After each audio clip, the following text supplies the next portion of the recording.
Good evening, I am Mark C. with your CBC Sports World. Barbados got their first win of the Digicel Regional 4-Day Tournament when they defeated hosts Trinidad and Tobago Red Force at Queen's Park Oval in round 2 today. Red Force started day 4 on 57 for 3, chasing 392 for victory. But they were bowled out for 99 with Kevin Stout taking 3 for 14 and Kemar Roach 3 for 33. Scores in the match: the Pride 242 and 317 for 2, Red Force 168 and 99. Pride winning by 292 runs. Meanwhile, India have won their second test against England to take a 1-0 lead in the 5-match series. Scores in that game: India 455 and 204, England 255 and 158. India winning by 246 runs. Staying with cricket, Rennell Weeks and St. Giles have advanced to the quarterfinals of the Guardian Group Herman Griffith Primary School's cricket competition. First, Rennell Weeks defeated St. Winifred's at Dover today. Rennell Weeks put paid to St. Winifred's, getting off to a good start when Azam Bennett bowls Sami Akazam without scoring.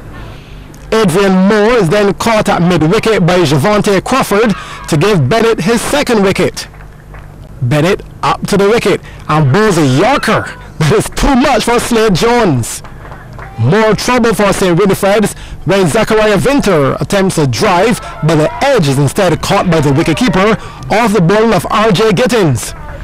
Jakeem Pollard then enters the attack and is immediately rewarded when Bennett catches Jaden Bailey at silly mid-off. Wicket number 2 for Gittins when he shatters Tamar Ali's stumps. Gittins was on target today, and it seemed as if each time he bowled at the stumps, he hit them. And with only King, Queen, Jack left to bat, Gittins didn't ease up, ending with the impressive figures of 5 for 5, including a hat-trick, as St. Winifred's were bowled out for just 32. In reply, Rennell Weeks' openers started the run chase positively. Mackay Greenidge sweetly pierces the field with this cover drive. And to prove the first one wasn't a fluke, here he is driving sweetly again. Then Greenidge produces a straight hit over the bowler's head to bring his team within touching distance of victory. But it wasn't all drives ere he whips this one off his legs for another boundary. As in the end, Rennell Weeks got to the target of 33 without losing a single wicket to move through to the quarterfinals. Then in the other game at Friendship, St. Giles beat St. Bernard's by 69 runs. St. Giles made 117 for 1. St. Bernard's were bowled out for 49. On out of football, St. James North defeated St. Michael North to claim the last quarterfinal spot in the David Thompson Memorial Constituency Council Football Classic. Playing at Eden Lodge, St. James North got the better of their opponents after a penalty shootout. CBC's Damien Best reports. St. James North in purple playing St. Michael North, who would make it through to the quarterfinals. Second half, still 0-0 in this one. 86 minutes, St. James North with a chance to take the lead. Confusion in the defense, and Rashad Phillips gets on the score sheet despite a valiant effort from the keeper. 1-0. Well, there was hardly any time to celebrate. 88th minute, St. Michael North showing pure grit and determination, pulling themselves level. Ian Jones, a tower of strength, delivers the goods, tied at 1 goal apiece. Well, it stayed that way until the end of full time. In extra time now going the other way, St. James North with a golden opportunity to put the nail in the coffin across the face of goal. Reflex save by the St. Michael North custodian. Then from the ensuing corner, shot on target. Desperate save by the goalkeeper, keeping his team in the contest. St. Michael North's best chance for a go-ahead goal came in the second half of extra time, but the leading ball was too much to handle on this occasion. Real frustration. 1-1 then at the end of extra time. Penalties coming. Jason Blackman, well, he put St. James up 1-0. Kemar Hodigan saved by the boot. Mac Ali to make it 2-0. Yes, please. Rashawn Griffith cuts the deficit to just 1. Omar Archer for St. James North, confident. 3-1 now. Ian Jones for St. Michael North, well done. 3-2. Andre Williams, cool, calm and deadly. 4-2 to score now. Stefan Elliott to keep his team within striking distance. The keeper says all access denied. St. James North coming away with the 4-2 victory on penalties over St. Michael North.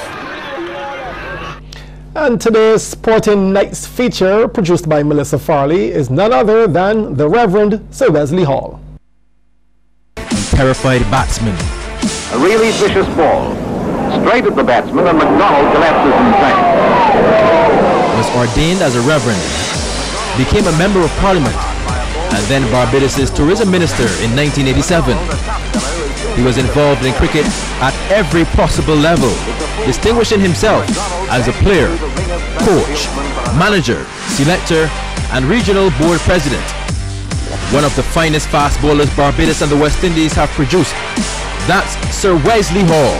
Sir Wes was the bowler chosen to deliver the final over in the historic tie test in Brisbane between the West Indies and Australia back in 1960. I knew that Benno would hook and try to win the match, and Sir Frank probably could have seen he guessed what I was thinking, and he called me. He said, "Winfield, do not bowl a bouncer." For the second ball. Benno's next, and he's out. Caught by Alexander. The 8th Australian wicket has fallen, and I turned on my arms and straight, "Skipper, we've got him. We've got Richie. Oh, he's out. He's got to win it now." And he was stern. He said, "What did I tell you?" I said, "He's out. We've got him."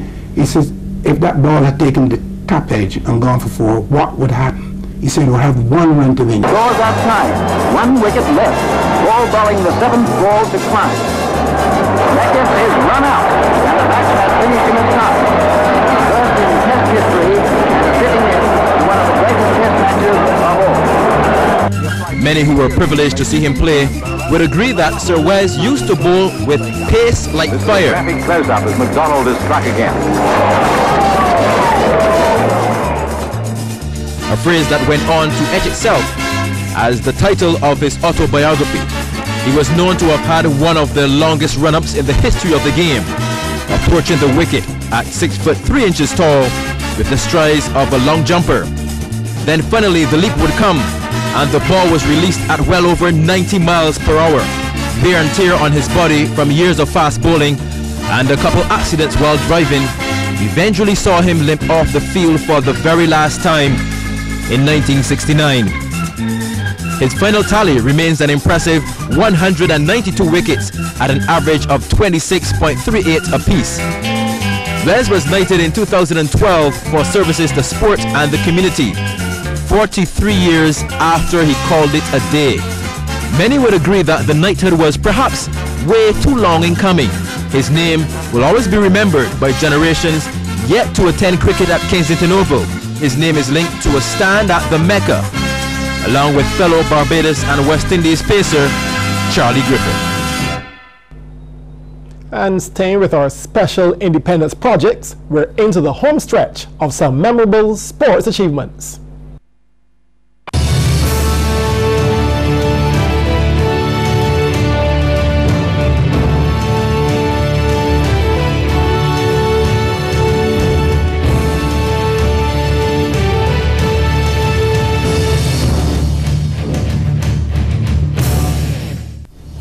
In November 1948, Sir Everton Weekes completed a world record 5 consecutive Test centuries.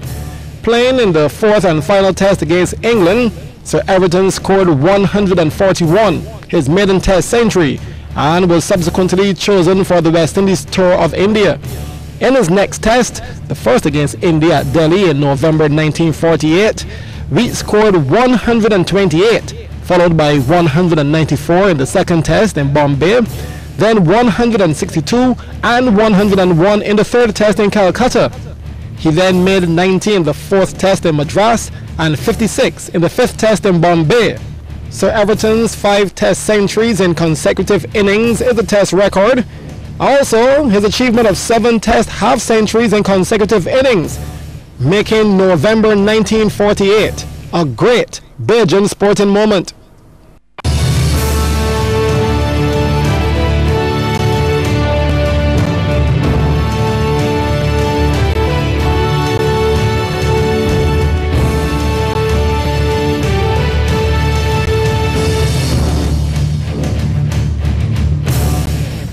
And that's it for sports.